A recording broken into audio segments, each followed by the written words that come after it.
Good morning on another freezing cold Tuesday. Therefore, a wonderful time to have another Tuesday Tea-ology. Hope you've got a cup of something warm and settle in and join us as we talk about tea a little bit and theology mostly. I'm drinking today a Welsh brew tea uh, uh, by by Murrough's Welsh brew tea. It's very good. It's a strong tea. It is. So don't let it steep too long. Otherwise, you're gonna be overwhelmed by the power of the Welsh. And of course, if you get the if you get the tin, you also get the cool dragon tin, and you can put that there. And nice home decor come right along with it. Um, but yes, so a good tea, a good day. It is really freezing cold outside, at least here in North Dakota, where we have the finest winters in the continental, at least in the contiguous U.S. Mm. But we are talking about the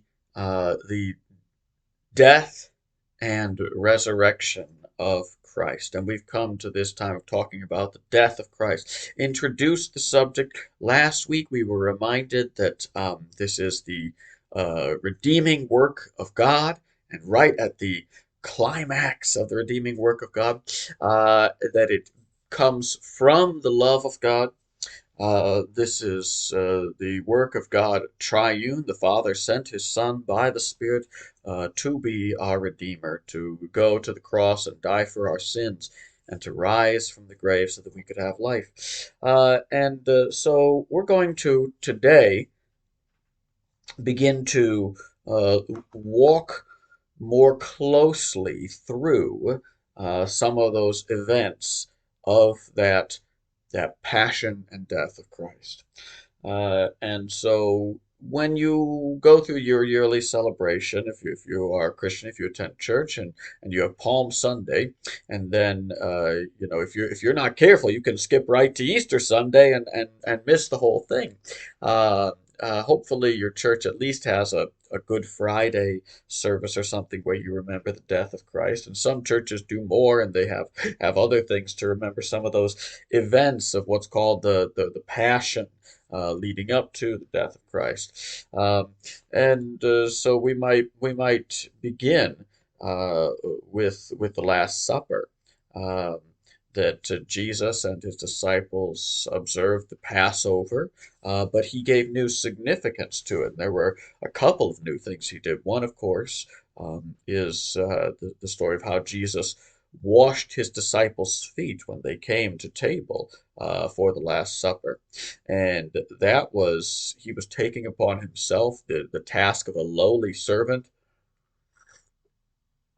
something that the disciples, who like to kind of jostle for place a little bit, wouldn't have wanted to do.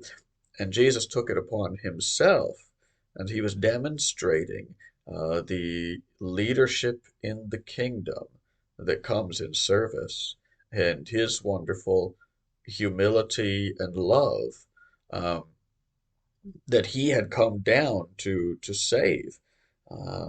As the scripture says, the Son of Man came not to serve, but to be served, and to give his life as a ransom for many. And so that set the pace, and once again is one more marker. All throughout this story, you can see the markers of the wonderful love of Christ.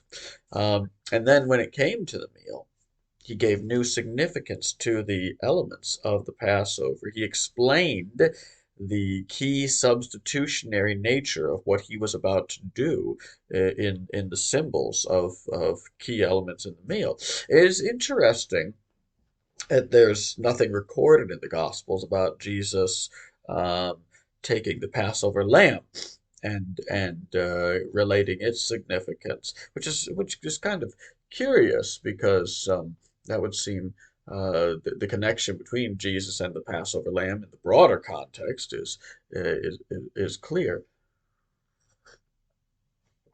And even the significance of the elements, that they were not to break any of its bones, and one of the gospel writers draws out that none of Christ's bones were broken and such. But for whatever reason, either he didn't, or at least it's not recorded in the gospels for us. Instead, what is recorded is that Jesus gave new significance to the bread and the wine, and this was connected with themes from earlier in his teaching, when Jesus, he multiplied bread for the people and stuff, but he directed them to look to him as the true bread who had come down from heaven.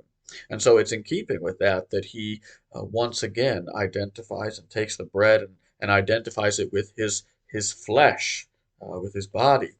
And Jesus in his ministry, his first miraculous sign was when he turned the water into wine at the wedding at Cana. And so now it is significant that he then takes the wine and gives it new significance, saying, this is my blood of the covenant. Of course, the covenant was the relationship between God and his people. And so he is establishing a new covenant in his blood, that is, in his sacrifice. And so these elements, of course, the flesh and the blood, symbolize his death, the death of the body that he is doing on their behalf. And so he has taken the Passover meal, which remembered a great redemptive event of God's work from Israel's past, when they were bought out of slavery in Egypt, when they were rescued by the mighty hand of God. And Jesus takes those key elements of the Passover and shows their significance, foreshadowing what he was going to do, that he is the true redemption of God's people, buying us out of slavery to Satan and to sin, rescuing us by his power from the enemy, redeeming us by his sacrifice, by his work. And of course, the body and blood connection there obviously points to his death, to his cross, as key in this significance. And at that same meal, we see Jesus, um, the beginning of another theme through the Passion, Jesus' absolute control over what's going on. That even though he was betrayed uh, by one of the 12, one of these close companions, nonetheless he was not taken by surprise. He knew what was going to happen. He knew who was going to betray him. And he demonstrated that knowledge there in what he said and giving the morsel of bread to Judas. I'm going kind of quick overview of these. So if you're not familiar with these accounts, you'll want to go and read in the Gospels about the Last Supper and so on, so that you can see the details. I'm just addressing the significance of them. Um, but Jesus demonstrated his knowledge of what was to come, of the role in his betrayal. And the gospel writers also give us insight into the spiritual matters happening kind of behind the scenes. That we're told that Satan entered Judas. He was going to betray him. Very interesting, because uh, the cross, the resurrection, was the great victory of Christ over the powers of darkness and over the dominion of Satan. But we see here that while Jesus knew what was going to happen, Satan did not. The devil was playing right into God's hand. Um, there was a Christian theologian from uh, over 100 years ago, John Duncan, who put it like this. He said, "God would make the devil pull down his kingdom with his own hands." Uh, uh, so that's a good phrase there. As God makes of sometimes of kings and empires his unwitting instruments in his plan, so even the devil. It was by God's wondrous wisdom, um, played right into God's hand. And when we see that Judas uh, takes the morsel, he is going out to betray Christ, is a very powerful phrase in the Gospel of John. After he took the bread and Satan entered into him, and Jesus says, "What you are going to do? Do quickly." And so Judas goes out. And the disciples are missing the significance of this whole thing because Judas had charge of the money, and they think maybe he's being sent to give something to the poor or buy something that they're going to need. But it says in John chapter 13, verse 30, so after receiving the morsel of bread, he immediately went out, and it was night. Of course, they have gone in and they're having their meal and stuff, but the significance, drawing attention to the time, to the darkness. He immediately went out, and it was night. Uh, the scriptures, of course, have just a theme of darkness and light, and the wicked love the deeds of darkness. Um, and God has given light to His people. His word is a lamp to our feet and a light to our path, and so on. The light of hope that is prophesied for those walking in darkness. And so around Christmas, we often read that passage from Isaiah: "The people who walked in darkness have seen a great light," and so on. And when you come to the Gospel of John in particular, you have even in John chapter 1, in him was life, and that life was the light of men. The light shines in the darkness, and the darkness has not overcome it. So if you were reading this for the first time and you were really paying attention, you could see that prophetic word, the darkness has not overcome it.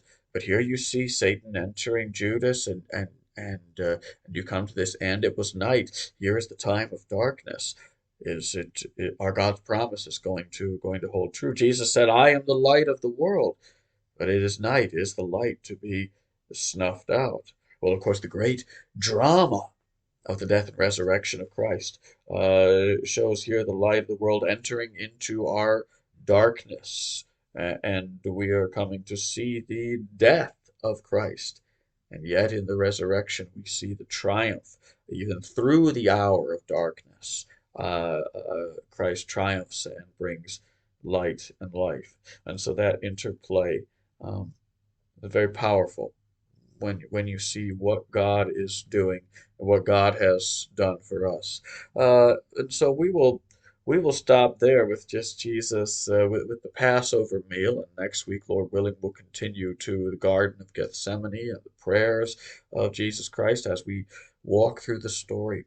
But uh, dwell for a little bit on the love of Christ, his his humble service of his disciples, his love in giving himself, the strength of his love in knowing what was going to happen and willingly going forward in his saving work for us in all of our sin and our unworthiness.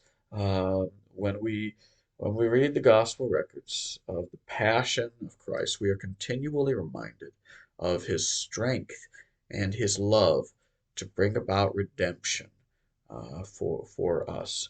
It ought to overwhelm us, and it ought to increase our faith when we see that, yes, through the darkness of the night, the light of Christ triumphed, and so it shall be in our lives as well. If we cling to him through whatever darkness we walk through, the light of Christ will triumph. Mm. Enjoy your tea. Enjoy the message of God's love. May you have a blessed week. Bye bye.